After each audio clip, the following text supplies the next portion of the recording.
Silence the Cheers. A Cheer Mom's Cozy Mystery. Book 3. Written and narrated by Lena Turner. Chapter 1. Mom, I'm so excited, Ashley said, jumping up and down in the hotel room. Thank you so much for letting me miss school today so we could get here early. I can't believe I'm going to meet Cassie Cannon. She's totally my idol. The smile on Ashley's face made it completely worth the extra time I had taken off work and her missing school to get here early. Cassie Cannon was what people in the cheer world called a cheerlebrity. I wasn't exactly sure how she had reached that status, although Ashley tried to tell me it was because she was awesome and had a large social media following.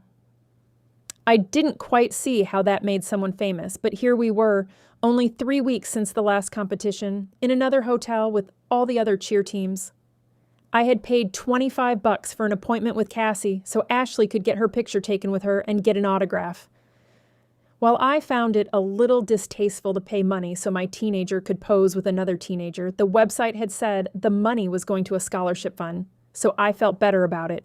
Ashley talked about Cassie almost the entire ride to Detroit, a long 8 hours, proving Cassie had done very well for herself with endorsements. Who knew cheerleading could make you a millionaire at 16? Well, then you need to finish getting ready so we're not late. I'm sure with so many girls wanting to have their pictures taken with her, they won't wait for us if we're late. This 2-day competition started tomorrow, and I hated to have Ashley miss school, but the drive time meant we still would have had to travel today, just not leave home as early. But as happy as Ashley was, it was worth it. As soon as we had arrived at the hotel, she had put on her cheer uniform because that was how she wanted her picture taken with Cassie. Just let me finish my makeup and I'll be ready. I waited for her to finish applying her mascara, scrolling through my phone when a text popped up from Anthony Barrett. I couldn't help but smile. He wanted to know if we'd arrived in Detroit safely.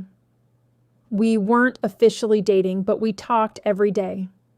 We'd been out for some very enjoyable evenings, and neither one of us was in a hurry to start something serious. Anthony was the detective I'd met a few months ago because of an unfortunate incident where a coach was murdered during a cheer competition. Since then, he'd become a frequent customer at my ice cream shop, which had given us something in common. We both liked ice cream. "I'm ready," Ashley called out, so I got up, grabbed my purse and the room key, and we headed downstairs. "There's a sign, Mom. It says pictures with Cassie Cannon that way," she said, her voice high-pitched with excitement. We walked to the right, following the signs to the room located in the convention center. When we reached the area, the doors to the room were closed and the hallway was packed with people. So many teenage girls chattering in one place made me wish I had some earplugs. "Seems odd," I said absent-mindedly to no one in particular.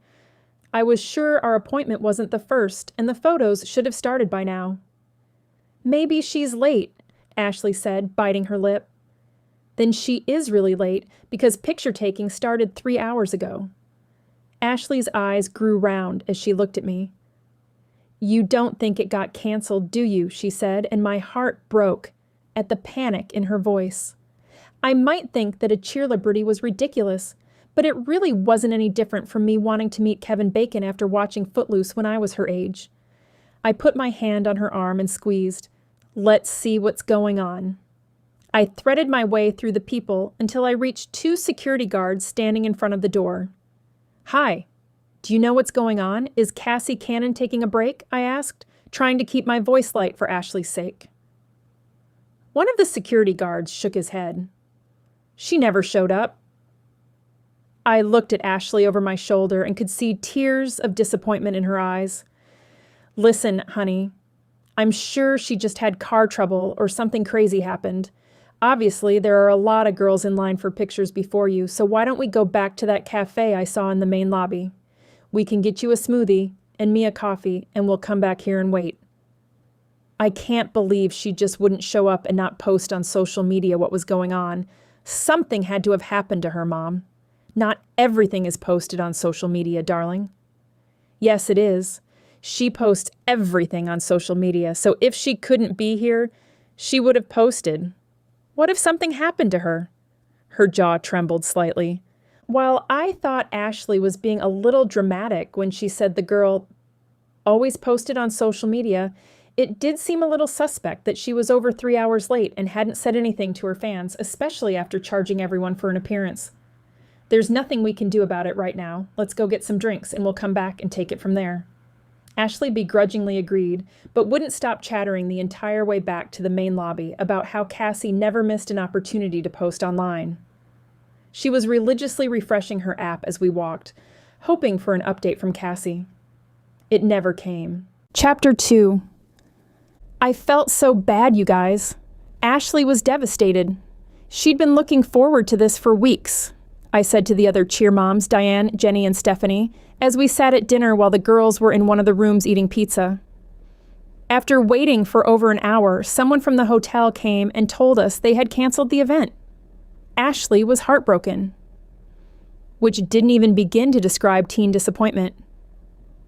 Did they say what happened? Diane asked. I finished chewing the bite of salad I had just put in my mouth before answering. No, they just said that because of unforeseen circumstances, she wouldn't be able to honor her commitment to the event and our money would be refunded. I'm so sorry for Ashley, Jenny said. I know Sarah wanted to sign up too, but I dropped the ball and didn't register in time. If she'd been scheduled for the event, it would have devastated her too. As it was, she didn't talk to me for 3 days about not getting her on the calendar. Crazy how they are so passionate about these cheerleaders, Diane said. Not just a cheerleader, a cheerlebrity, I corrected with a smile, and the other moms rolled their eyes. Hey, we all had people we were crazy about when we were that age, so we should cut the girls some slack. I'm sure if I could have met Sean Cassidy, I would have begged my parents to drive me just about anywhere, Diane said, and we all nodded in agreement. Can I interest you ladies in any dessert? The waiter interrupted us. We all looked at one another, and then Diane spoke up. I don't think I want dessert, but I could go for a latte at the coffee shop if you ladies are interested. Sounds good to me, I said, and the others nodded. The waiter brought us the check, and we paid our bill before heading to the coffee shop. A crowd of people were gathered on the other side of the lobby, and it looked like some studio lights had been set up just beyond them. What's going on there? I asked. Looks like someone's having a press conference. That's a local news station decal on the camera that man is holding, Diane said, pointing. And she was right. There were 2 different news stations and a bunch of people holding up their phones. Maybe Cassie is back, and that's who they're talking to, I said, thinking how thrilled Ashley would be if that were true. Let's go check it out, Jenny said. We walked over to the growing crowd, and when we got close enough to hear, I saw it wasn't Cassie, but a man in a sharp black suit speaking to reporters. Do you know where Cassie Cannon is? A reporter asked, holding a microphone toward him. He cleared his throat.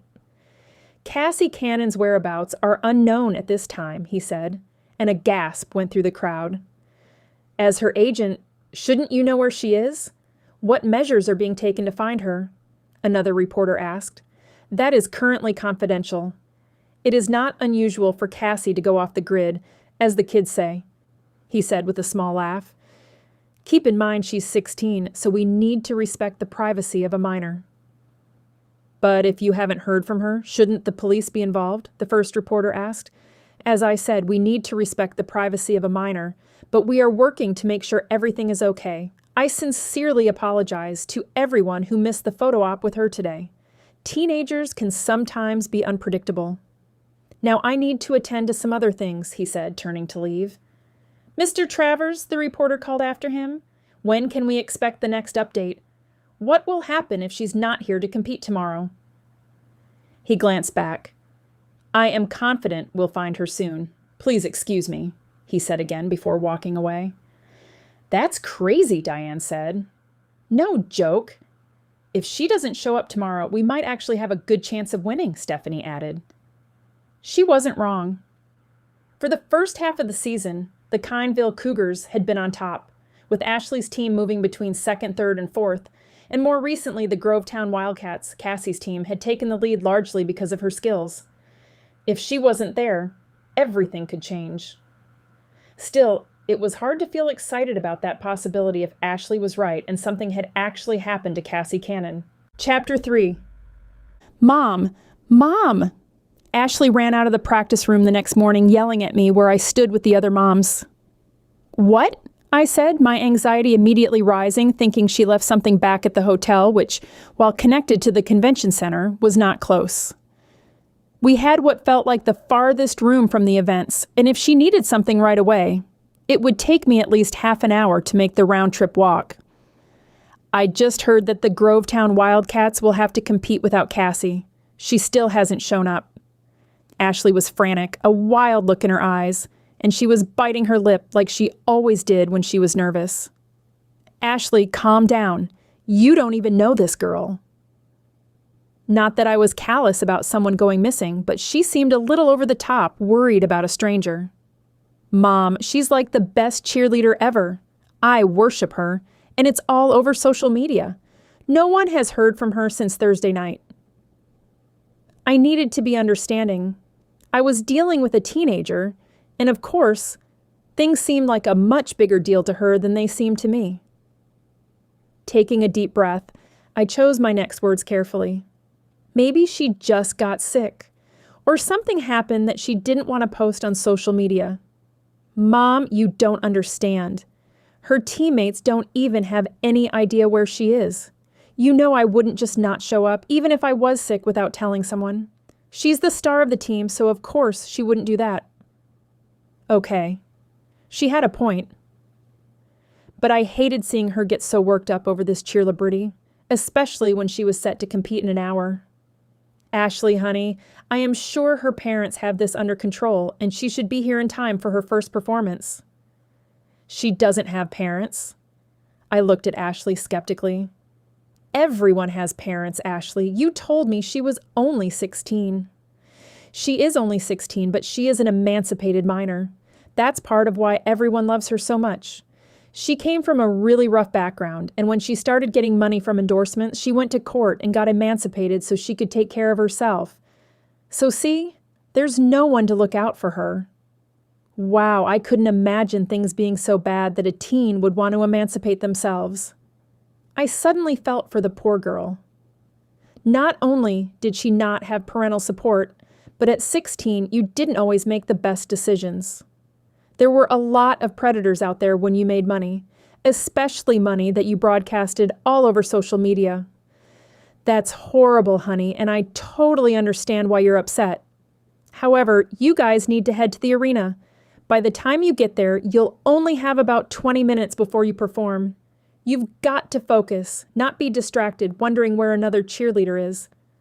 "Mom, what if no one's looking for her? You have to help." "Ashley," I said, frustration getting the best of me, "I am sure someone is looking. I saw her agent talking to reporters last night. I'm sure it's in his best interest to figure out where she is, and her coaches will be working on it too." "But, Mom, can you look into it too?" "What do you want me to do that the people close to her can't?" This conversation was going nowhere, and I was trying to hide my frustration, but Ashley was not making it easy by continually hounding me. "This cheer season has been crazy, and you've helped solve 2 murders already, so I don't see that this would be much of a stretch," Ashley said, hands on her hips, and a determined look on her face that told me she would not take no for an answer. I didn't relish sticking my nose into business where it firmly didn't belong any more than I did last time, but I was ready to say anything to make Ashley happy and get her to focus on her performance. If she tanked her routine because she was distracted, I would have an even bigger mess on my hands. "Okay, if you promise me you'll go back in the practice room and focus on your routine, I'll ask a few questions about Cassie, but no further promises," I said, giving her a mom look. As quickly as the defiance had taken over her face, it went away and was replaced by her smile. She flung her arms around my neck. "Thanks, Mom. You're the best." Ashley ran back into the practice room, and I turned to the moms that had been mute the entire time Ashley was browbeating me into submission. How did I get myself into this? "Well, you can't blame her for asking. She's right. You've helped solve 2 murders this season," Jenny said. Even though I'd lived through it, that phrase just seemed bizarre. This hadn't been a typical cheer season so far, and that was putting it mildly. But one team was in the next city over from ours, and Charlene was the one who got me involved in the last mess. I don't even know where to start with this Cassie Cannon. I didn't even know a cheerlebrity was a thing until a couple of months ago when Ashley wanted me to sign her up for this photo shoot. Jenny, Stephanie, and Diane looked at me and grinned, which I did not appreciate. "Why are you guys standing there smiling?" I said. "Because you can protest all you want, but you can't deny you enjoy being nosy and solving the puzzle," Diane said, and I had to admit she was right. Even though I hadn't sought to be involved in the past, I had enjoyed trying to figure the clues out. "Okay, fine. You guys have to help me, though. I don't even know where to start." "That's easy. Let's check her social media and see where she was the last time she posted," Jenny said, and we looked at her. I, for one, was surprised at her idea, though I should have thought of it myself, because I knew Ashley told me Cassie had built her platform through social media. "So where do I start? Facebook?" The ladies laughed. "I think Facebook is just for us. I don't think the kids are on it. I think you want Snapchat or TikTok and maybe Instagram," Stephanie said, and I sighed. I use social media like Facebook and Instagram for my business, but I posted very little personally. I was getting a crash course on social media as it was, and I wasn't necessarily sure I wanted the education, but if it would make Ashley feel better to learn what happened to Cassie, it was the least I could do. Chapter 4. Ashley's team, the Aces of Cherry City, did a fabulous job on their first performance, and considering the Grovetown Wildcats didn't have their star performer, they did their best. Though you could tell they were really off their game. It didn't help that Cassie was a flyer, the person lifted in the air during a stunt, so the team had to make a lot of adjustments since not everyone could adopt that position without risking injury. I was sure they were worried about their teammate, and that probably didn't help their nerves. And while I wouldn't wish mistakes on any team, I couldn't help but feel a little excited because their struggles combined with the Aces' strong performance gave us a real chance at winning. There were only a few competitions left in the season, and Ashley and her teammates had made it their goal to finish in first place after coming in second for the past 3 years. "Wow, this girl is all over TikTok. She has like 1 million followers," Diane said, and as I leaned over to look at her phone, I saw she was right, and the posts were actually uplifting and focused on empowering girls, which surprised me. After the girls competed, we grabbed coffee and sat in the lobby lounge, going through Cassie's social media while the girls headed off to the game room, and I made them promise to check in every hour. Even though I wasn't interested in managing more social media, I couldn't help but wonder if I should be using platforms like TikTok for my ice cream shop. "I know nothing about TikTok, but 1 million followers is amazing," I said, and Jenny pointed out she had similar numbers on Snapchat and Instagram. I signed up for the apps and found her accounts, and Ashley had been right. Cassie posted several times a day, with her last post being a dance on TikTok at 8 p.m. Thursday, and since then everything had gone silent. "Obviously she's not here, so she's somewhere, but it seems odd she would miss an obligation like this," I said. "Check the last comment on her Instagram," Diane said. And when I did, I found a link to a news article. After searching for it, I read that Cassie Cannon had been officially declared missing that morning, and despite ongoing efforts, no one had been able to locate her. "Okay, now I feel bad for telling Ashley she was overreacting," I said. "Don't feel bad. You didn't know," Stephanie replied. "So what do you think is going on? Maybe she just needed a break and went somewhere," I said, though even as I said it, it didn't sound right. "How far could she get? She can't rent a car or book a hotel easily at her age," Diane pointed out. That made sense. And based on her social media, Cassie seemed responsible and intentional about her appearances, so it didn't seem likely she would just disappear without saying anything. That left one possibility. "Do you think someone kidnapped her?" I asked, hating the thought as soon as I said it. The other moms looked just as shocked, but the more I thought about it, the more it seemed possible. Because if she hadn't left willingly, then something must have happened to her, and the question became not just where she was, but who would want to take a cheerlebrity in the first place. Chapter 5. I left the ladies after our dig into Cassie Cannon's social media, a little buoyed by the fact that I had found out so much about Cassie's life from her posts.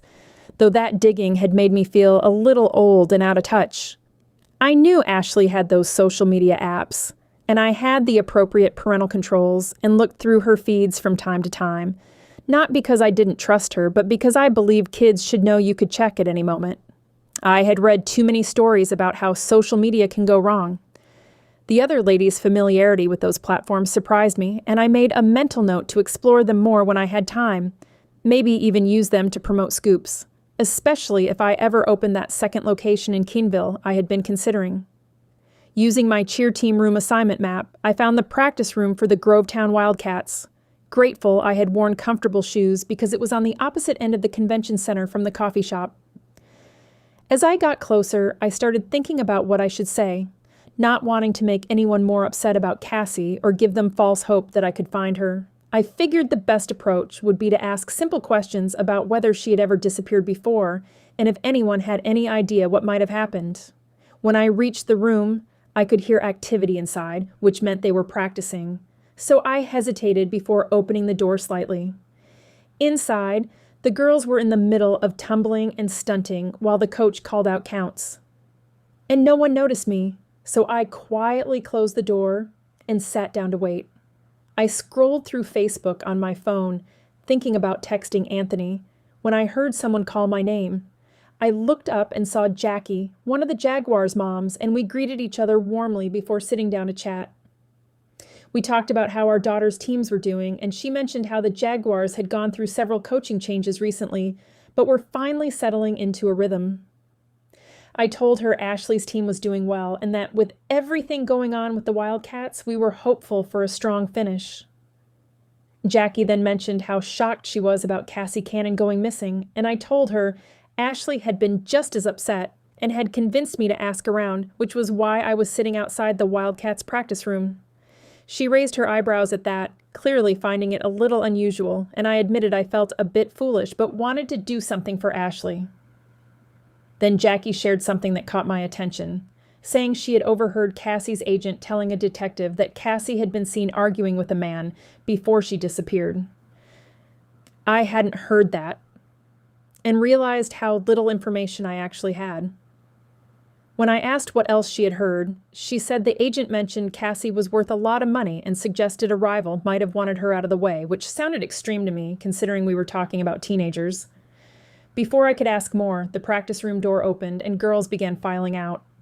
Jackie excused herself, wishing Ashley good luck, and as she walked away, I stood there looking at the group in front of me, trying to decide who might be willing to talk. Chapter 6. The girls walked the other way, so I needed to stop thinking about whom to ask and just speak up. "Excuse me, can I talk to you girls for a second?" I asked two girls passing in front of me. They looked at me a little strangely, probably because they didn't know me and wondered why some random adult was coming up to them. "My name is Abby Winters, and my daughter is on the Aces of Cherry City. I just have a couple of questions for you about your teammate, Cassie Cannon." I hoped telling them I was a cheer mom would put their fears of talking to a stranger at ease, but the way they both looked at me suspiciously made me think that maybe I was wrong. "Are you a reporter or something?" one girl asked. I shook my head. "No, just a cheer mom." "Then why are you asking about Cassie?" the other girl said, and I got the sense they were being protective more than just unwilling to talk. They had concern written all over their faces, and I could respect that. I explained how my daughter was a huge fan of Cassie and was upset about her disappearance, and that I was just trying to get some answers. After I finished, the two girls exchanged glances, and one nodded before speaking. "Many people are mad at Cassie for blowing off this competition." Blowing off the competition was not the same as missing. "What are your names, by the way?"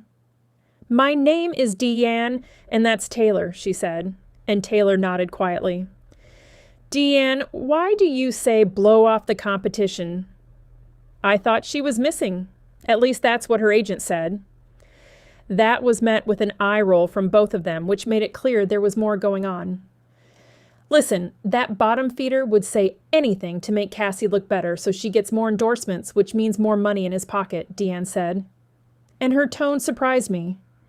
And he wasn't the only one after her. There was another agent trying to get her to switch. He caused so many problems he wasn't allowed around anymore, though that didn't stop Cassie from talking to him. These agents think she's the only one with talent. There was a lot of bitterness in her voice. Is that common for agents to pursue someone who already has representation? I asked. How would I know? I'm not the golden child like Cassie, Deanne said, clearly irritated. Has she ever skipped a competition before? I asked. No, but she skips practices all the time and then blames us when things don't go right, Deanne said. But to be fair, she has a lot going on, Taylor added quietly, earning a sharp look from Deanne. If she doesn't come back and we win without her, maybe I'll finally get the recognition I deserve, Deanne said. I take it you're a flyer? I asked. She nodded. Without Cassie, I'm front and center at the top of the pyramid, so I hope she doesn't come back.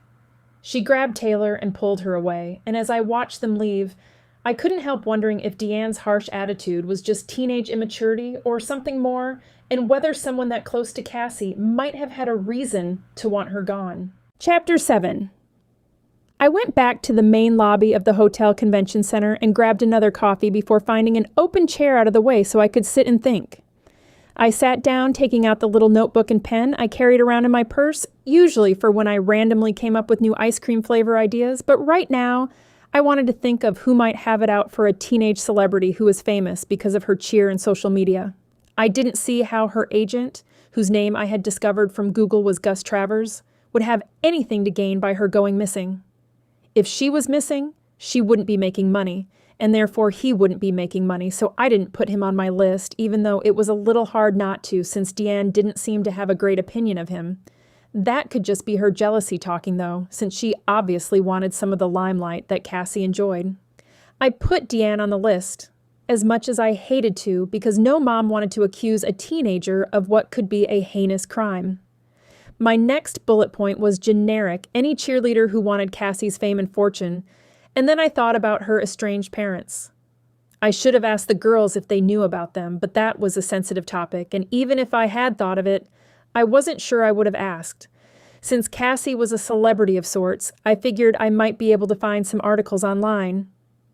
I set my notebook aside and opened the browser on my phone, typing in her name and the word emancipation. Not surprisingly, quite a few articles came up, and it looked like it had been finalized by the court only a few months ago. The first article said that when she started making money 2 years ago, her parents were managing her and she felt they were spending her money on things that weren't necessary.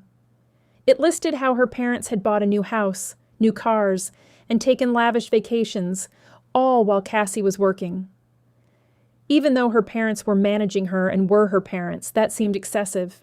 And if it were me, I would have improved our lives, but also saved and invested for the future. Cheerleading only lasts so long, and like any sport, injury could end it at any time, so I couldn't blame Cassie for taking action, though it hurt to think she was estranged from the people who should protect her the most. Farther down, the article mentioned that someone named Peter Kendrick had been appointed by the court to manage Cassie's money, and based on the credentials listed, I assumed he was a financial planner. I closed the article and thought for a moment. Her financial planner wouldn't benefit from her disappearance either. Could her parents be involved? They might have been angry about losing access to her money, but would they go as far as kidnapping her, assuming that was what had happened? It was still possible she had left voluntarily. I leaned back in the chair and took a sip of my coffee, unsure what to do next, when I heard a commotion behind me. I turned and saw Cassie's agent, Gus, arguing with another man I didn't recognize. They were only a few feet away, and people were starting to stare, but neither of them seemed to notice.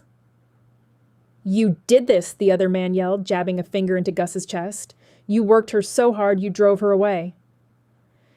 "Cassie did nothing she didn't want to do. If it wasn't for your parents spending her money as fast as she could make it, she wouldn't have had to work so hard," Gus shot back. He said your parents, so I wondered if the man was Cassie's brother. He looked to be in his mid-20s, so it was possible. "Our parents had Cassie's blessing. You turned her against us and staged her disappearance just to get more publicity and money. Don't think we don't know you increased your cut after we were out of the picture," the man said. Because someone had to take care of her, Gus yelled, throwing his hands up. By now a crowd had gathered, and I saw security heading toward them. You better stop playing games or I'm going to tell everyone what a sleaze you are, the man said, squaring his shoulders. Gus responded, You can't touch me. Just as the man drew back his fist, but security arrived in time to separate them. The man I assumed was Cassie's brother stormed off, and Gus immediately shifted his demeanor, offering a sheepish apology to the crowd. Sorry, folks, that's Cassie's brother. He's just worried about her like the rest of us. Does anyone know where she is? Someone asked. I'm not at liberty to say, Gus replied before walking away, followed by a group of curious onlookers. I stood there thinking how strange it was that he was downplaying the situation when she had been missing for over 24 hours and had missed an important event. It didn't feel normal, especially for someone as independent as she was. On impulse, I grabbed my things and followed him. I caught up and called his name, and he turned, annoyance flashing across his face before it was replaced with a practiced smile. I'm sure you're disappointed Cassie isn't here, but everyone needs a break, he said. So you think she just skipped this competition and her autograph signing? I asked. He hesitated, and I pressed on. I don't think so, and I don't think you do either. She seems too professional to just disappear like this. His shoulders dropped slightly. I don't know what to tell you. She's not here. Now, excuse me. He walked away and I stood there, more certain than ever that he believed she hadn't left on her own. After seeing the confrontation with her brother, I knew my next step. I needed to find him because he might have the answers I was looking for. Chapter 8. Yeah. You said you needed me to help you get information, Diane said as we met up that afternoon in the lobby. Ashley told me she and the girls were going to try to nap, the early call finally getting to them, and while I would have liked to nap as well, I had too much on my mind, so I grabbed a quick sandwich from the hotel cafe and called Diane. I asked her for help because she was a good schmoozer, and I had a feeling Cassie's brother might be staying at the hotel, so I wanted Diane's help getting his room number so I could talk to him. I explained this to Diane, who seemed excited at the prospect. And you're sure he's at this hotel with us? She asked. No, but Cassie is from Pennsylvania. So I'm assuming her family is too. He would have to be in a hotel somewhere, and maybe he came to watch her or talk to her or whatever the case may be. I thought we would try here first, and if he's not here, maybe make some calls to hotels in the area. I half expected her to say no, but she didn't.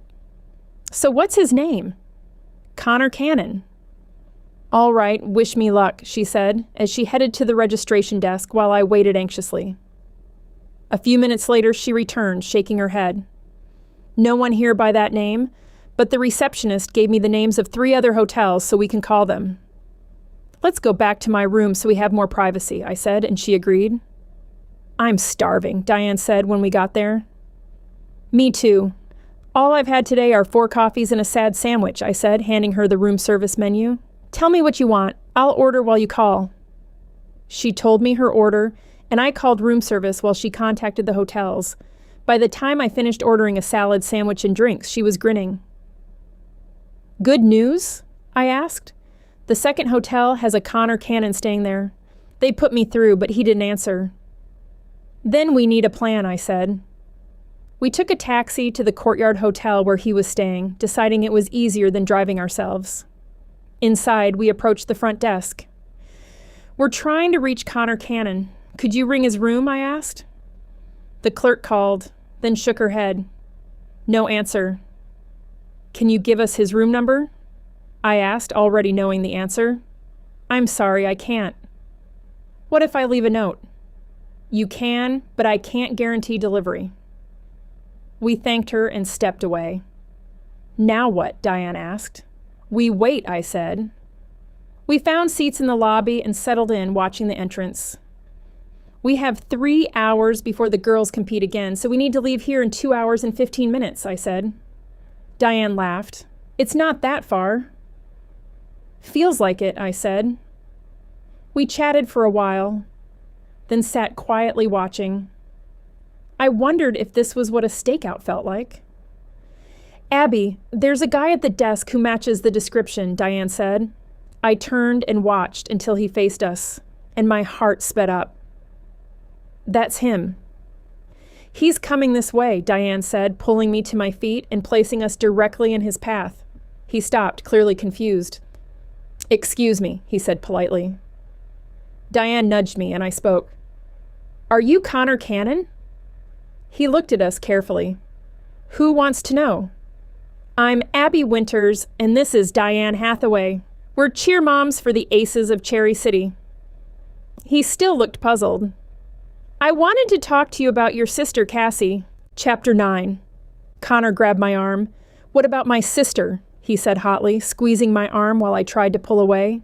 Hey, you, don't put your hands on other people, Diane snapped, and he let go. I'm sorry, I shouldn't have done that. You just surprised me. What do you know about my sister? Is there somewhere we can talk?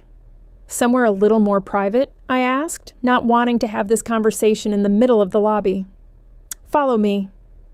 There's a business center down the hall, he said, and we followed him. The room was empty, and once inside, he shut the door behind us. We sat around the table, glancing at each other for a moment. Now, what about my sister? He asked again, more forcefully. And I felt a little nervous being alone with him, though he didn't seem like a threat. I saw you arguing with her agent back at the convention center. That piece of trash, he said, cutting me off. I take it you don't like him? That would be the understatement of the year. Why? I asked. What's it to you? Are you reporters? He asked. Diane and I both shook our heads. No. Like I said, we're cheer moms, and our daughters look up to your sister. When she didn't show up for the autograph signing, they were really upset. So I've taken an interest in finding out what happened to her, I said, hoping that would be enough. He was quiet for a moment, considering. So why do you hate Gus so much? I asked again. Because he took advantage of my sister from the moment she met him. Do you think he's behind her disappearance as some kind of publicity stunt, or maybe she just needed time away? Cassie would never miss an obligation, especially a competition, so either someone kidnapped her or he's making her do this for publicity. But wouldn't he lose more if she doesn't show up? That could hurt her reputation, I said. I'm sure he has a plan to profit from it. And you're sure she wouldn't just take time off? I asked. He nodded firmly. We're close. She would have told me. If someone did take her, do you have any idea who might have done it? Take your pick. The influencer world is brutal. She shares everything online and gets just as much hate as praise. I hate what people say about her, but she says it's worth it. Financially, I asked. He nodded. What happened between her and your parents? I asked. His expression darkened again.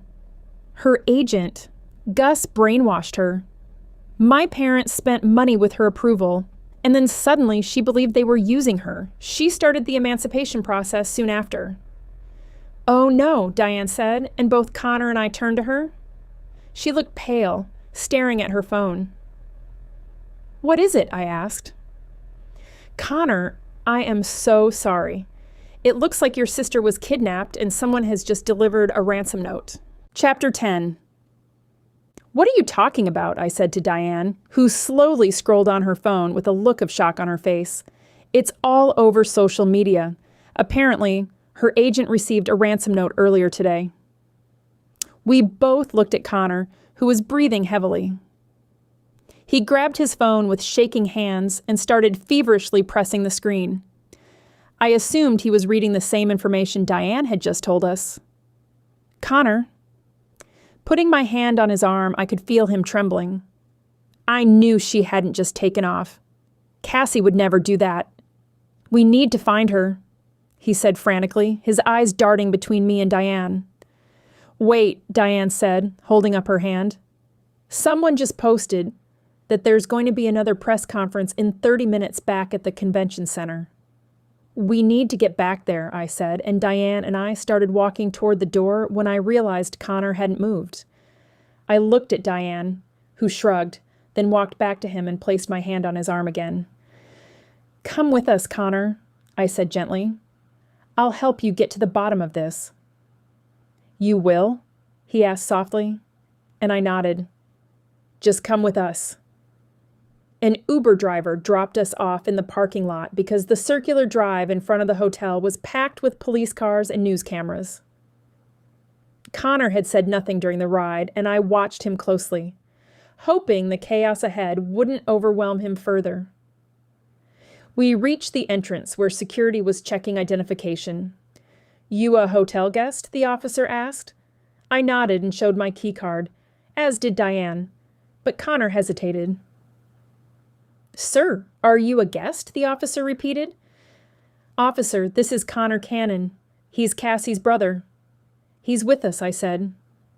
"Do you have ID?" the officer asked him. Connor fumbled with his wallet and handed over his license. The officer checked it and returned it. "I'm sorry you're going through this. I'd advise not advertising who you are or the reporters will swarm you," he said, then waved us through. The lobby was packed with cheerleaders, parents, and reporters. I sent a quick text to Ashley to check on her, and when she responded that she was with her friends, I scanned the room and spotted the same area where the last press conference had been held. "Follow me," I said, and we made our way through the crowd. Once we reached the front, I noticed some color returning to Connor's face. "Are you okay?" I asked quietly. "As okay as I can be," he said. "After this, you need to talk to the police." "As if they'll tell me anything," he replied bitterly. But before I could respond, the noise in the room rose as Gus stepped in front of the cameras. He cleared his throat. "I assume you've heard about Cassie. We have received a ransom note." The crowd erupted with questions, voices overlapping until Gus raised his hands for silence. After a moment, the noise subsided. "I wish I could answer your questions, but the police are pursuing leads and I'm not at liberty to say more." He stepped away and the crowd surged again before a woman in a navy suit took his place. "I'm Agent Beardsley with the FBI. We are concluding this briefing, but if anyone has information about Cassie Cannon's whereabouts on Thursday before she went missing, please contact our office. We have set up a temporary office here in the hotel and will share updates as we can." She stepped away, and I turned to Connor. "Do you have any idea who could have done this?" "I still say Gus is behind it. Nothing but bad things have happened since he came into Cassie's life." While that wasn't entirely fair, I understood his perspective. If my daughter had been taken, I would be looking for someone to blame too, and I felt the same determination rising in me. Chapter 11. Diane had headed off to check on the girls and make sure they were okay after the big announcement about Cassie. I had been texting with Ashley and had had a quick FaceTime call with her. She was devastated. They had kidnapped her idol. I asked her if she wanted me to come back to the room, but when she found out I was with Cassie's brother, she said she wanted me to help him, that he was feeling a lot more of a loss than she was. My heart broke knowing how upset Ashley was. She was such a kind-hearted girl. Connor and I sat in some chairs set up outside the offices the FBI had commandeered in the hotel. We had already been waiting 30 minutes, and quite a few people sat waiting in the chairs nearby. I wondered how many people had information, or if they were just curious. I hoped that wasn't the case, and they weren't just going to waste the FBI's time. Finally, the door opened. I'd hoped we were next when out walked Gus. As soon as Connor saw him, he exploded to his feet and screamed, "This is all your fault. You exploited her for money, turned her away from her family, and now look what happened. Someone kidnapped her, or maybe it was you. Is this a publicity stunt?" Connor stood toe-to-toe with Gus, poking his finger in his chest. Gus looked much more worried this time than the last time I had seen them argue, and I didn't blame him. Connor was angrier than I'd ever seen anyone. His face was beet red, and his eyes narrow slits. He wasn't an unattractive man, but his anger overtook his face at this moment. Agent Beardsley quickly stepped out of the room and got in between the two men. "Calm down, both of you," she said firmly, putting her hands on their shoulders to separate them. "I'll contact you if I need anything else," she said to Gus, dismissing him, and then motioned for Connor to come inside. I started to follow him in, and she stopped me. "And who are you?" "I'm just a friend," I said, even though that wasn't entirely true. "She's with me. I want her to stay," Connor said, and the agent allowed me in. The conference room had a long table and several chairs. I sat next to Connor while another agent asked for my ID. Agent Beardsley took a seat across from us. "You're Connor Cannon," she said. "Yes," he replied quietly. "First, I'm sorry for what you're going through. But please know we have a team working this case, and we will do everything we can to get your sister back." "Then why did you let him go?" Connor demanded. "Do you have reason to believe Mr. Travers is involved?" she asked evenly. Connor repeated what he had told me about Gus exploiting Cassie. "Gus has been thoroughly checked and has an alibi. We have no reason to believe he's involved. What would he gain?" "What if it's a publicity stunt?" Connor said, slamming his fist on the table. "Do you think this is a little extreme for that? The FBI is involved. If this were a stunt, it would damage her reputation and get him arrested." "That wouldn't benefit him financially," she said. I agreed with her. Gus seemed too savvy to take that kind of risk. Connor seemed to understand but didn't want to admit it. He sighed and rubbed his eyes. "Could he see the ransom note?" I asked. The agent looked at me, then nodded. "Of course." She stepped out briefly and returned with a folder. She pulled out a paper and slid it to Connor. "This isn't the original, but you can read it." Connor and I looked at the note. "We have your little darling. If you want her back, get $500,000 in untraceable bills by Sunday at 3 p.m. Further instructions to follow." "This doesn't tell me anything," Connor said, pushing it back. "I don't have that kind of money," he added, his voice breaking. "Don't worry. We will handle this." "Maybe I should contact your parents?" I asked. "They don't want to be bothered. I'll tell them what they need to know. That didn't sit right with me." "I'm sure they would want to know everything," I said.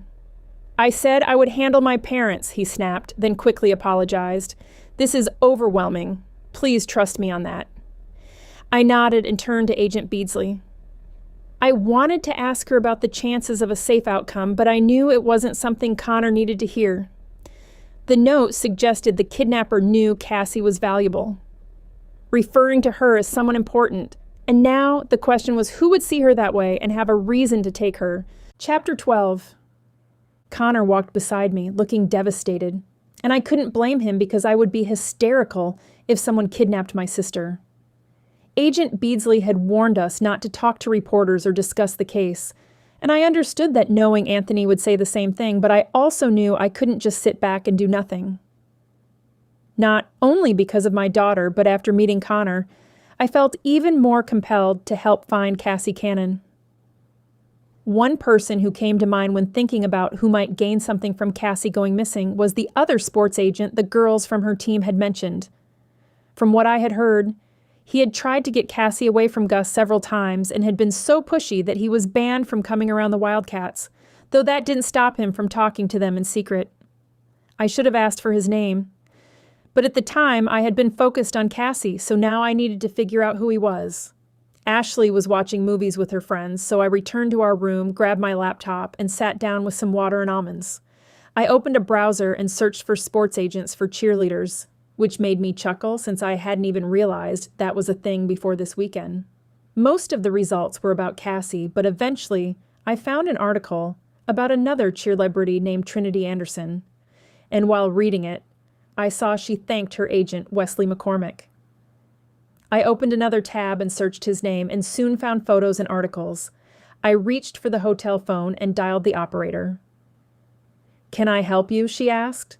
"Yes, I'm trying to reach Wesley McCormick. Could you connect me to his room?" I said. After a brief hold, she returned and said she would connect me. My heart started racing because I hadn't planned what to say if he answered, and then I heard a voice. "Hello." "Is this Wesley McCormick?" I asked. "Yes." "My name is Abby Winters, and my daughter is a cheerleader here at the competition," I began. "I don't have room to take on another cheerleader, but I can recommend others," he interrupted. I'm not looking for representation. I want to talk to you about Cassie Cannon, I said. What about her? She's not one of my clients. I know, but you're an agent and understand the business, so I thought you might help. Who are you? He asked. Just a mom trying to find out what happened to Cassie, I said. He paused, then said, I have a few minutes if you want to come to my room. I quickly declined and suggested meeting in the lobby instead, offering to buy coffee. There was a moment of silence, and I realized he likely didn't want to meet in such a public space, so I suggested a quieter seating area on the third floor. Does it still include coffee? He asked. Of course. What would you like? He gave me his order, and we agreed to meet in 20 minutes, giving me just enough time to grab the drinks and figure out what I was going to say. Chapter 13. Armed with my 2 coffees, I nervously checked the time as I stepped into the elevator to meet Wesley. I had underestimated how long the coffee shop would take and noticed I was almost 10 minutes late, hoping he was still waiting. When the elevator doors opened, I hurried out and made my way quickly, careful not to spill anything, to the sitting area in the hallway. As I rounded the corner, I felt a sense of relief when I saw Wesley sitting there. I'm so sorry I'm late. The coffee shop was crazy, I said, handing him his drink, which he took with a smile. It's okay. I expected that was the case. That place gets wild, and you don't want to stand between teenage girls and their coffee drinks, he said with a chuckle, and I nodded in agreement. Now that we were face to face, I felt a bit nervous, though I told myself there was no reason for it since he was clearly willing to talk, unless he just wanted free coffee. I took a deep breath and got right to it. So, what are your thoughts behind Cassie Cannon's disappearance and the ransom note? He laughed, not unkindly. You get right to the point, don't you? I gave a small grimace. I guess I do. I don't see the point of beating around the bush when a girl's life might be at stake, I said matter-of-factly. He grew more serious and nodded, taking a sip of his coffee. Do you mean to ask me if I know who kidnapped her? Yes. At first, Gus said she might just be taking time for herself, but then the ransom note came, and my daughter says there's no way Cassie would miss something like this. Your daughter is right. Cassie was very loyal to her fans. You mentioned Gus. Do you know him? Not personally. I spoke to him once and heard him talk to reporters. He seemed like he had Cassie's best interest in mind. Wesley suddenly slammed his hand against the chair and leaned forward, setting his coffee down. Don't let him fool you. His only interest is money. I sat back slightly, surprised by his reaction. So, what about you? Do you know him? I used to work for him, but I quit 2 years ago because I didn't agree with his business practices. I leaned forward again, intrigued. What do you mean? Was he unethical? Wesley paused before answering. Let's just say he skated the edges of being unethical, but was firmly in the wrong. He preys on young girls, tells them he can make them stars, then isolates them from their families so they become dependent on him. My stomach twisted at the thought. Did he ever do anything inappropriate? I asked. No, not that I know of. If I had heard anything like that, I would have gone straight to the police. For him, it's about money. Do you think he staged this for publicity? I thought so until the ransom note.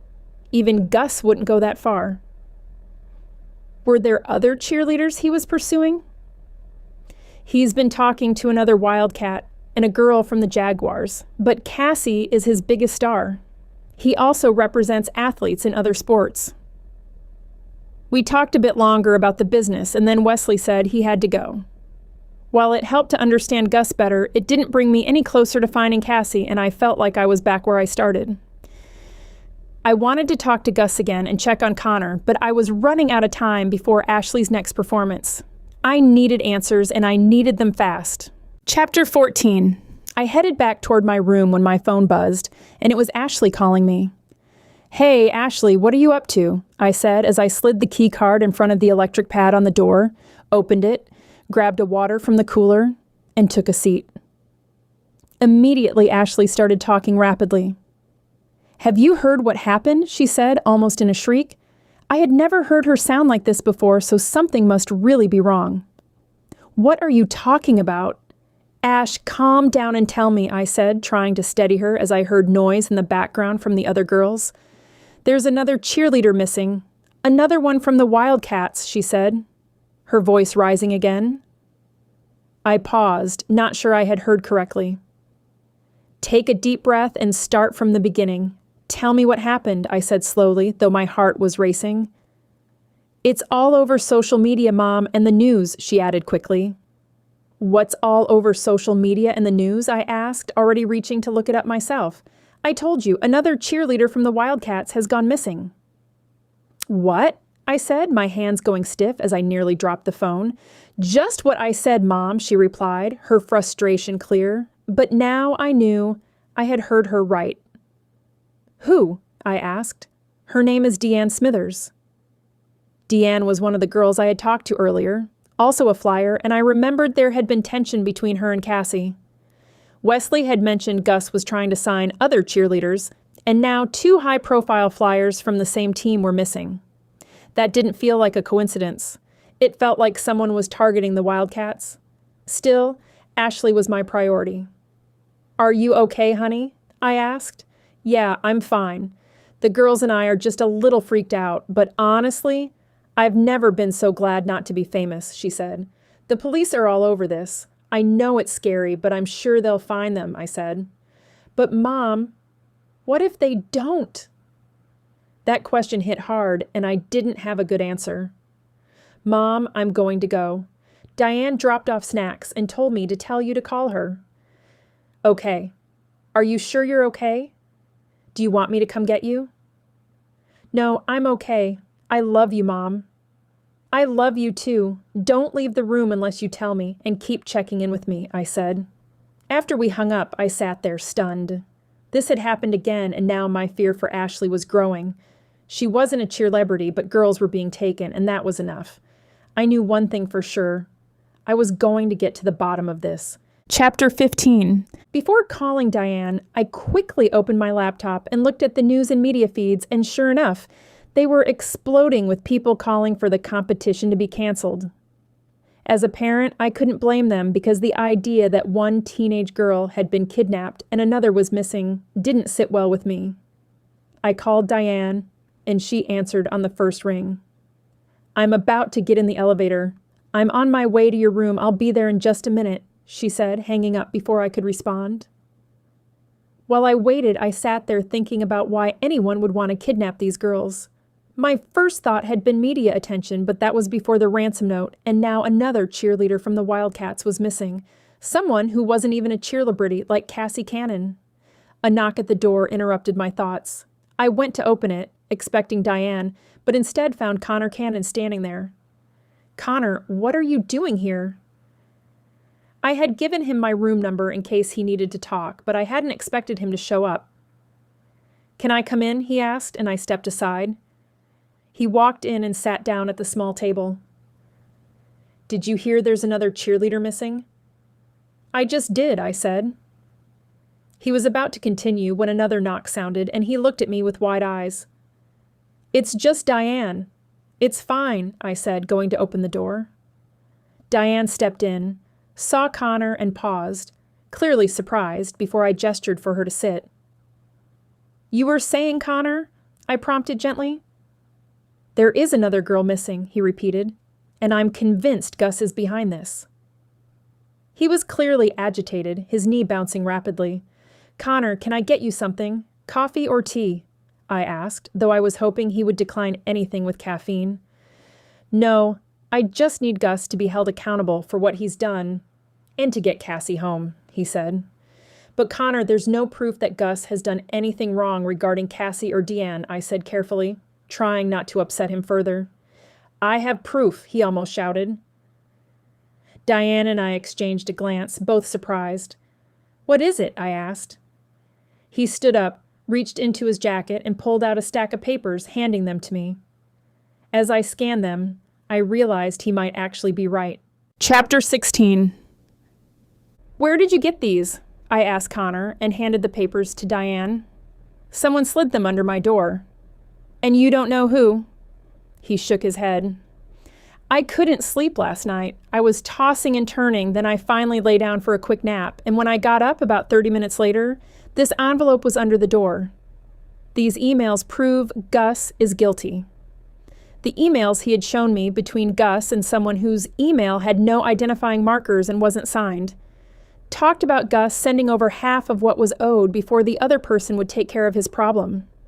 While I agreed it looked suspicious, it didn't necessarily mean it was about Cassie, and it definitely didn't explain Deanne. The emails were dated a couple of weeks ago, though that didn't rule out premeditation. I agree, Connor. This looks bad for Gus, but it's so vague it could be about anything, I said carefully, trying not to upset him. Connor dropped his head for a moment, then looked back at me. I know. That's why I haven't gone to Agent Beardsley yet. I was hoping you would go with me, and maybe together we could convince her that Gus is the key. We have to hurry. If kids aren't found within 48 hours, the chances drop drastically. We have to find Cassie, he said, covering his face with his hands. Diane and I exchanged glances. I felt sick thinking about it. I will go with you to talk to Agent Beardsley, I said, and he looked up with hope. I raised a finger. But not yet, I added, and he immediately stood up, towering over me. What do you mean, not yet? Isn't this enough? He shouted. I stayed calm. Sit down, Connor. We need more information before we go to the authorities. Now sit down, I said again. He sat back down, apologizing under his breath. You don't have to be sorry, but we need to do this the right way. If you go in emotional, she won't take you seriously, I said. What do you propose we do? Diane asked. I think we need to talk to Gus, I said, even though I knew that might not go over well. Chapter 17. Conveniently, Connor knew just where Gus would be, which set off some alarm bells for me, so I asked why he was keeping tabs on him. He admitted he had been monitoring Gus's routine since arriving at the competition, and while it felt a bit like stalking, I understood his motivation. The three of us headed down to the hotel's fancy restaurant because Connor had overheard Gus saying he planned to have an early dinner there. I hoped he was right, because I didn't have time to chase him all over the place, not if I wanted to see Ashley's evening routine. On the elevator, I checked the competition website, half expecting an announcement that the event had been canceled, but the latest update only said they were evaluating the situation. When we got off, Connor explained that Gus had a reservation at 5 and should be coming out soon unless he'd already left. Diane asked what if he was with someone, but Connor said Gus preferred to eat alone because it helped him think. That made sense, and I just hoped he was still there. We stood outside the restaurant, trying not to look obvious as we glanced through the windows. Do you see him? I asked. I see him, Diane said, pointing before I reminded her to be subtle. I looked around and spotted a seating area across from the entrance. Let's sit over there so we can watch for him, I said, leading them to the chairs. We sat in silence, watching the door, trying not to draw attention. After a while, Diane grew impatient and Connor suggested checking the back, but I stopped him, pointing out that Gus had no reason to avoid us and we just needed to wait.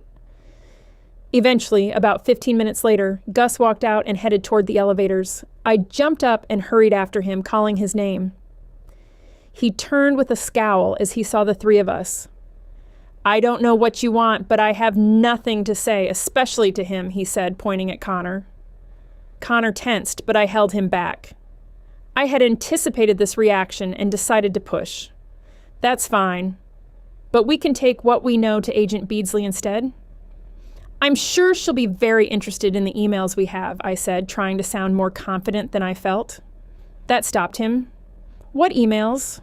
Whatever you think you know, you're wrong, he said, turning back toward the elevator. I'm talking about the emails that make it look like you were planning to get rid of Cassie, I said. He slowly turned back, his face flushed with anger.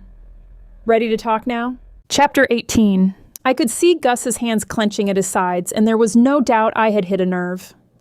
Come on, I have a private room here on the first floor that I use for meetings, he said as he started down the hall, and I suddenly had some hesitation about following him in case he was involved in the kidnapping. Well, are you coming or not? He snapped as he looked back at us. I glanced at Connor and Diane, and they both nodded, so we followed him. It wasn't far before he stopped at a door and swiped his keycard. Inside was a simple meeting room with a table and chairs. We sat down and Gus crossed his arms. So where are these emails that supposedly show I'm involved in Cassie's disappearance? He said. Connor started to speak, but I held up my hand. I don't think that matters. If you didn't know about the emails, you wouldn't be talking to us, so you know they don't look good, I said. Gus pressed his lips together, clearly angry, which only made me more certain he was hiding something. I don't know what you think those emails mean, but you've got it wrong, he said. Then what are you hiding? Connor burst out. Gus sighed and his shoulders dropped. Those emails are between me and a private investigator. A private investigator? I asked. Yes. I'm going through a difficult divorce, and I hired someone to look into my soon-to-be ex-wife. He sounded somewhat genuine, but it still didn't fully add up. If it had nothing to do with Cassie, why not just say that? I asked. Because I know how it looks, and if it became public, my ex would know what I'm doing, he replied. You know the police will find out eventually, I said. I know, he said quietly. So if you're not involved, who do you think is? I asked. Wesley McCormick, he said, his steady gaze making me question everything. I was about to ask more when my phone buzzed with a message from Ashley. Mom, come to the room, ASAP. Sorry, I have to go, I said, jumping up and rushing out without another thought. Chapter 19. My heart was pounding so hard I thought I might have a heart attack. I called as I got on the elevator, but there was no signal, and now I was freaking out. The minute the doors opened, I sprinted down the hall to our room and burst through the door. Ashley was sitting on the corner of the bed with a terrified look on her pale face. I looked around, expecting to see whoever had scared or threatened my baby, but there was no one else in the room. Ashley, honey? What's wrong? I said as I rushed to her side, touching her forehead with the back of my hand, wondering if she was sick.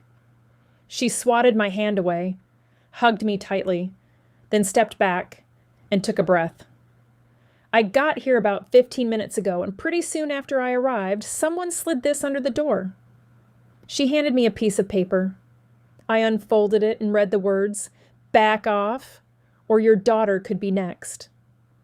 I sucked in my breath, fighting the urge to panic because I knew I had to stay strong for her. Mom, I'm so sorry, Ashley said, her lip trembling. Why would you be sorry? I asked gently. This is my fault. If I hadn't asked you to investigate Cassie's disappearance, we wouldn't have gotten this letter. Honey, this is not your fault, I said, pulling her into a hug and holding her close like when she was little. As she leaned into me, I felt my fear turn into anger. Someone had threatened my daughter, and I was not going to ignore it any longer. I knew I had to talk to Agent Beardsley right away. A few hours later, after Agent Beardsley and her team left our room, I had showered and was getting ready for bed, exhausted from everything that had happened. She had told us the competition would continue because the authorities believed it might help them catch whoever was responsible, and they would provide security for Ashley and her team if they chose to compete. I had wanted to leave and go home, but Ashley insisted she didn't want to let her team down, so I reluctantly agreed to stay. After updating Diane, I got into bed, but I couldn't sleep as my mind kept turning over possible motives for the kidnappings. I finally drifted off, only to be awakened by someone pounding on the door. I looked through the peephole and saw Diane. When I opened the door, she immediately handed me a cup of coffee. What are you doing here? Is everything okay? I asked. They found Deanne. I saw it online and came right over, she said. I took a sip of coffee and motioned for her to sit, glancing at Ashley, who was still asleep. I checked the news on my phone, then looked at Diane. So she just turned up? That's what it says, Diane replied. Don't you find it strange that she was missing and now shows up in the hotel with no memory of what happened? I asked. Did you see? She said she's still going to compete, Diane added. I had noticed that, and it didn't sit right with me. If she's willing to compete, do you think she would talk to us? I asked. Diane smiled. I already checked her social media. She's loving the attention, so I'm sure she'll talk. Give me 10 minutes and I'll be ready, I said. Chapter 20. I left a note for Ashley to text me when she woke up, though I knew her waking up without me dragging her out of bed was a long shot. Luckily, they didn't compete until later, so she could nap a little longer, and then Diane and I quietly headed out. Are you sure she's going to be out talking to people this early? I asked as we walked to the elevator. According to her social media, she's downstairs in the lobby giving interviews, Diane said. That seemed suspicious. And as we rode down in silence, I thought about Deanne's attention-seeking behavior. By the time we reached the lobby, most of the media had already moved on, and Deanne was only surrounded by a group of cheerleaders. I noticed Taylor among them and assumed it was her team. And what stood out was the lack of adults. It made me wonder if they had snuck out, which bothered me as a parent, especially given everything that had happened. Do you know what you're going to say to her? Diane asked. Not yet, but I hope something comes to me, I said as we approached. Deanne saw me and looked wary as I moved closer. Can we talk to you for a minute? I asked. I'm kind of busy, she said with typical teenage attitude, but I knew how to handle that. Do all your parents know you're down here? I said, and several girls looked startled. I suggest you all go back to your rooms while I talk to Deanne before I find your parents, I added. And though I felt a little bad, I knew I had to push. Deanne dismissed her friends and followed us to a quieter area. Why did you do it? I asked bluntly. Do what? She said, avoiding eye contact. Come on, Deanne. I know you weren't kidnapped, and the authorities will figure it out soon enough. When they do, you'll be held accountable, I said. I didn't do anything wrong, she snapped, though her confidence was fading. I shook my head. You took resources away from a real investigation and made a false report. There will be consequences, I said, and that finally hit her. Her eyes widened and she went pale. Didn't think about that, did you? She didn't answer, and then suddenly she started crying. I felt a pang of sympathy despite everything. Are your parents here? I asked. She shook her head. Just my dad. He never comes. He says this is a waste of time, she said through tears. I sat beside her and put an arm around her shoulders. What you did was wrong, but the best thing you can do is tell your dad and then go to the police and tell the truth. Will I get in trouble? She asked. I don't know, but you need to do the right thing, I said. She nodded. Will you come with me? Of course, I said, pulling out my phone and looking up Agent Beardsley's number. Even though my instincts about Deanne had been right, it didn't bring me any closer to finding Cassie. Chapter 21. I can't believe we're finally at the last performance, I said to Diane, Stephanie, and Jenny as we all sat in the audience waiting for the Aces of Cherry City to go on. They had done very well in the first performance of the day, and I was hoping that would hold true for this final one. This weekend has been insane, Stephanie said, and we've hardly seen you with all your sleuthing. I guess we should be used to it by now. A lot of good that did us. It's heartbreaking that Cassie Cannon is still missing, I said. I know, Jenny said, shaking her head. A parent's worst nightmare. Don't you find it odd that her parents never showed up here? Stephanie said. She's emancipated, Diane said, but Stephanie had a point. Based on what Connor had said, they should have been here. I knew I would tear the place apart to find my child. They're up, the ladies said in unison, and I forced myself to focus on the stage. I normally loved watching Ashley, but the routine felt like it dragged on. And when they finished with only one minor mistake, I knew she would be thrilled. Ladies, there's something I need to do really quick. If I don't get back before the girls come out, just tell Ashley to stay with one of you and I'll text her as soon as I'm done, I said, getting up, as they stared at me like I had lost my mind. Just tell her it's about Cassie. Abby, Diane called after me. What's going on? I'm not sure, I said, moving quickly out of the room. I found a quiet corner, pulled out my phone, and called Connor, but he didn't answer, so I sent a text telling him to call me back immediately. I paced for a moment, then realized I needed to talk to Gus.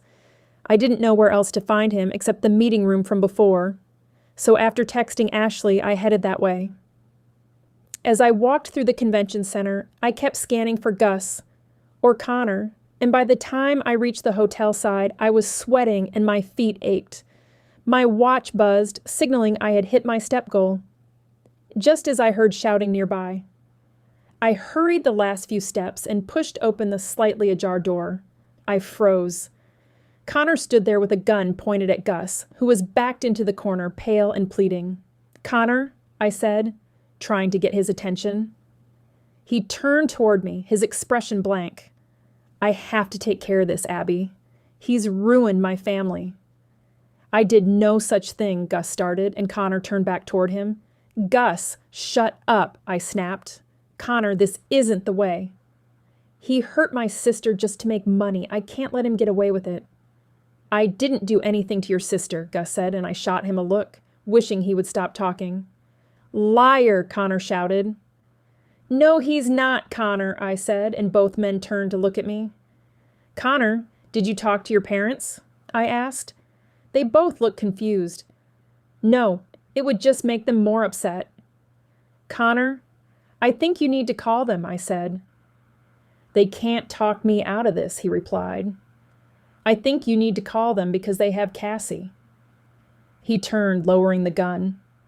"What do you mean?" "I think your parents have her," I said. "You've got to be kidding," Gus said, but I silenced him with a look. "Connor, I think your parents felt they had no choice but to take her to get her back." "But the ransom note, the threat to your daughter," Connor said. "That was Gus." "He tried to take advantage of the situation, but he didn't kidnap Cassie," I said. Gus avoided my eyes, confirming my suspicion. "Connor, call them. We can fix this," I said. He slowly set the gun down. I resisted the urge to grab it, afraid of startling him, and instead watched as he picked up his phone. While he was distracted, I pulled out mine and texted Agent Beardsley. Chapter 22. "You're like a celebrity now, Mom," Ashley said as we headed out to the car and people kept trying to stop and talk to us. "Hardly. Let's just hurry and get out of here." We reached our car and I somewhat successfully ignored reporters shouting questions at me. I was all talked out between what had happened with Connor and Gus and everything with the FBI, and I was ready to get home. We were finally on the highway. "You did awesome this weekend, Ashley. I'm just so sorry you didn't get your idol's autograph." "I'm thrilled that we won, and yes, I'm disappointed I didn't get to meet Cassie Cannon, but hopefully she'll be back." Hopefully she would, I thought. I didn't know what had taken me so long to realize her parents might be behind the kidnapping. When I spoke to Agent Beardsley after they took Connor and Gus into custody, she said they had already figured it out but had kept it quiet while they sorted things out. What they hadn't expected was Connor trying to take matters into his own hands. "What made you think it was her parents, Mom?" Ashley asked, "because no parent wants their child to be emancipated from them." "But didn't you say Deanne did what she did because her dad didn't care?" "Good point. Most parents don't want that. We want to protect our kids for as long as we can. And when that protection isn't there, sometimes bad decisions happen, like with Deanne." Thankfully, Deanne hadn't carried things too far, and the authorities chose not to charge her. So Cassie's parents could get in trouble for kidnapping her? "I'm not sure, honey. I'm just glad she's safe, Deanne's safe, and Gus is behind bars. Hopefully he won't be around to prey on young athletes anymore." "Well, Mom, I used to think I wanted to be a cheerlebrity, but I think I'm fine just being Ashley." "And Abby's daughter." "That's pretty cool too," I said with a wink.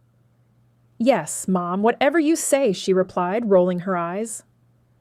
As we drove home, I felt grateful for my daughter and everything we had, even if I wished her sport came with a little less excitement. The end. You have just listened to Silence the Cheers, A Cheer Mom's Cozy Mystery. Book 3. Written and narrated by Lena Turner.